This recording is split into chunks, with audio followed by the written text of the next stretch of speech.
दोस्तों, एक तथ्य आप दशकों से टीवी पर, अखबार में और इंटरनेट पर सुनते या पढ़ते आ रहे होंगे। वो ये कि मनुष्यों द्वारा फैलाए गए प्रदूषण के कारण पृथ्वी का तापमान वर्ष दर वर्ष बढ़ता जा रहा है। शायद आपने व्यक्तिगत तौर पर भी ऐसा महसूस किया हो कि आज से कुछ दशकों पहले तक गर्मी कम एवं सर्दी अधिक पड़ती थी, किंतु वर्तमान में गर्मी का ही बोलबाला है। इस परिवर्तन के पीछे आप भी मानव कारगुजारियों को ही जिम्मेदार मानते होंगे, किंतु आपको क्या लगता है कि छोटा सा मानव भला इस विशाल प्रकृति चक्र में कितना बदलाव कर सकता है? और यदि हम वास्तव में कोई बहुत बड़ा बदलाव मौसम चक्र में कर रहे हैं, तो इस बदलाव को समायोजित करने के लिए प्रकृति किस तरह से पलटवार करेगी? पिछले दिनों अमेरिका और कनाडा में एक चक्रवात आया। इस चक्रवात ने मौसम को इतनी तेजी से प्रभावित किया कि इस चक्रवात को बॉम्ब नाम दे दिया गया। बॉम्ब से प्रभावित क्षेत्रों में अचानक से तापमान 20 डिग्री सेल्सियस तक गिर गया। सर्दियों के दिनों में तापमान में इतनी गिरावट जानलेवा साबित हुई। अमेरिका के उत्तरी हिस्से में पारा -45 डिग्री सेल्सियस से भी नीचे चला गया, जिस वजह से 20 इंसान मारे गए और हजारों की संख्या में मासूम पशु पक्षियों ने ठंड के दंश का शिकार बनकर अपने प्राण त्याग दिए। ध्यान देने वाली बात यह है कि कनाडा और अमेरिका के जिन हिस्से में चक्रवात भयंकर ठंड लेकर आया, उन्हीं हिस्सों में रहने वाले लोगों का इस वर्ष गर्मियों में बुरा हाल था। लोगों का कहना था कि उन्होंने इतनी अधिक भीषण गर्मी अपने जीवन में कभी नहीं देखी। तो क्या भयंकर ठंड लाने वाला ये चक्रवात उसी गर्मी से उपजा था? इस सवाल का जवाब वैज्ञानिक ढूंढ रहे हैं। दरअसल बदलते मौसमों के मामले में वैज्ञानिक दो तथ्य रखते हैं। एक तथ्य के अनुसार पृथ्वी पर प्रदूषण की वजह से उपजे ग्लोबल वार्मिंग के चलते मौसम चक्र बिगड़ रहे हैं, जिस कारण कभी गर्मी बढ़ जाती है तो कभी भयंकर तूफान आ जाते हैं। वहीं दूसरा तथ्य कहता है कि पृथ्वी पर बदलते मौसमों के पीछे इंसानी प्रदूषण का कोई विशेष योगदान नहीं है, बल्कि जल्द ही पृथ्वी पर एक हिमयुग यानी आइस एज शुरू होने वाला है। और एक बार शुरू होने पर यह आइस एज लाखों सालों तक चलेगा, क्योंकि पृथ्वी के 4.5 अरब वर्षों के जीवन में ऐसा पहले भी कई बार हो चुका है। तो चलिए आज के वीडियो में दोनों ही तथ्यों की सच्चाई को समझने का प्रयास करते हैं।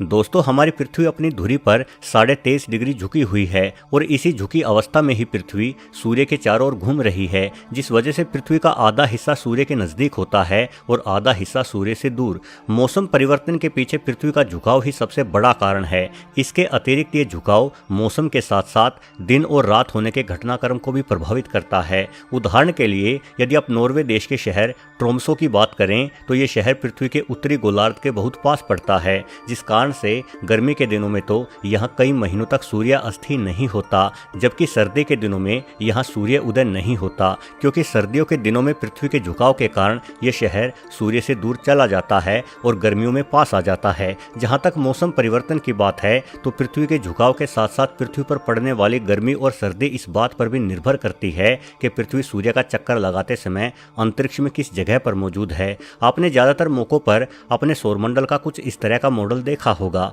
इस मॉडल में सभी ग्रह सूर्य से एक समान दूरी बनाए एक निश्चित पथ पर सूर्य की परिक्रमा कर रहे हैं, परंतु सौरमंडल का यह मॉडल सिर्फ छोटे बच्चों को समझाने के लिए बनाया गया आधार है। असल में तो हमारा सौरमंडल बड़ा ही जटिल है। यहाँ सभी ग्रह अलग अलग गति लिए अलग अलग ढंग और पथ पर सूर्य का चक्कर लगा रहे हैं। किसी ग्रह का पथ अंडाकार है तो कोई ग्रह कई बार सूर्य से काफी नजदीक तो कई बार सूर्य से काफी दूर हो जाता है। हमारी पृथ्वी भी बिल्कुल गोलाई में सूर्य की परिक्रमा नहीं करती, बल्कि पृथ्वी का पथ भी काफी हद तक अंडाकार ही है। साथ ही पृथ्वी की सूर्य से दूरी भी लगातार घटती बढ़ती रहती है, जिस वजह से सूर्य का प्रकाश पृथ्वी पर हमेशा एक जैसा नहीं पड़ता। जब हम सूर्य से दूर होते हैं तो पृथ्वी पर सूर्य की रोशनी कम पड़ती है, और जब हम सूर्य के नजदीक होंगे तो सूर्य की रोशनी भी अधिक होगी। पृथ्वी की कक्षा के पथ में जब सूर्य और पृथ्वी के मध्य में सबसे अधिक दूरी होती है तो उस स्थान को एफिलियन कहा जाता है। यह मौका 4 जुलाई को होता है। वहीं 3 जनवरी के दिन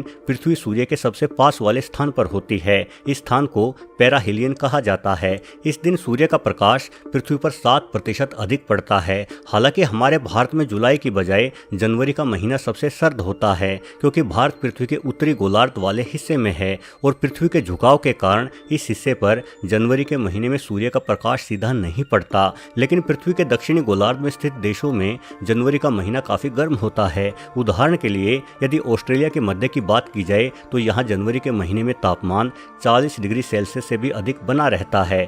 अब खास बात यह है कि पृथ्वी की परिक्रमा पथ में लगातार बदलाव आता रहता है। कभी ये पथ कम अंडाकार तो कभी अधिक अंडाकार हो जाता है, जिस वजह से भी गर्मी और सर्दी के मौसम प्रभावित होते हैं।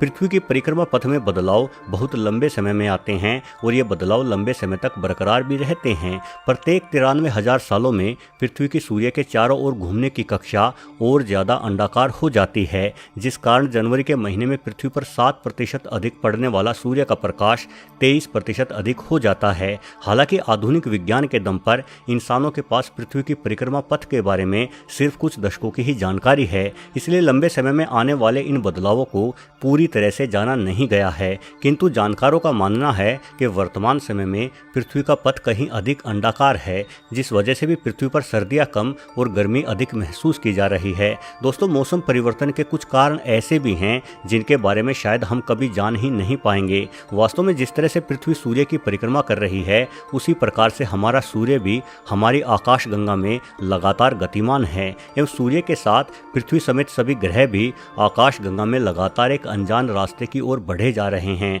और रास्ते कभी एक समान नहीं होते। रास्ते कहीं खूबसूरत तो कहीं पथरीले और धूल भरे हो सकते हैं। अंतरिक्ष में अनेकों जगह धूल और गैस के बादल मौजूद हैं। ये बादल भी अनेकों बार सूर्य और पृथ्वी के बीच आ जाते हैं एवं पृथ्वी पर पड़ने वाले सूर्य के प्रकाश को प्रभावित करते हैं, जिस कारण मौसम परिवर्तन होना स्वाभाविक है। अंतरिक्ष में मौजूद धूल और गैसों के बादल बहुत छोटे और बेहद बड़े भी होते हैं, जिन्हें कुछ दिनों में पार नहीं किया जा सकता। ये बादल हमारे पूरे सौरमंडल से भी अधिक बड़े हो सकते हैं।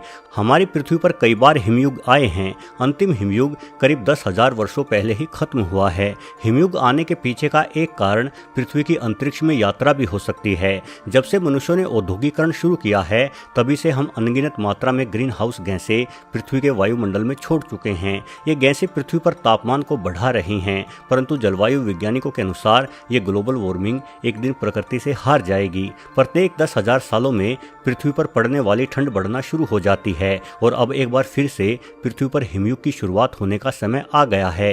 हिमयुग से पूरी पृथ्वी की भौगोलिक स्थिति बदल जाएगी। बर्फ से ऊंचे पहाड़ और घाटियां दब जाएंगी, नदियों का बहना थम जाएगा और समुद्रों का पानी जम जाएगा। नदियों के ना बहने के कारण समुद्रों के पानी का स्तर भी कम हो जाएगा। भारत जैसे गर्म देश में शायद हालात ज़्यादा खराब ना हो, किंतु यूरोप, रूस और उत्तरी अमेरिका में रहने वाले लोगों को भयानक ठंड का सामना करना पड़ेगा। यहाँ उगने वाली सभी प्रकार की फसलें नष्ट हो जाएंगी और बेहद अधिक सर्दी होने के कारण पावर प्लांट से लेकर गाड़ियों के इंजन तक शुरू नहीं हो पाएंगे। शायद यहाँ रहने वाली आबादी को फिर भारत, ऑस्ट्रेलिया, साउथ अफ्रीका और साउथ अमेरिकी महाद्वीपों के देशों की ओर पलायन करना होगा।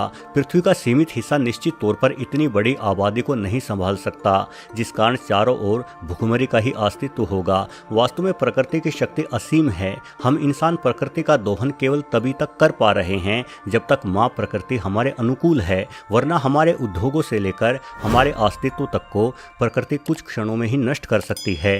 वीडियो देखने के लिए आपका बहुत बहुत धन्यवाद।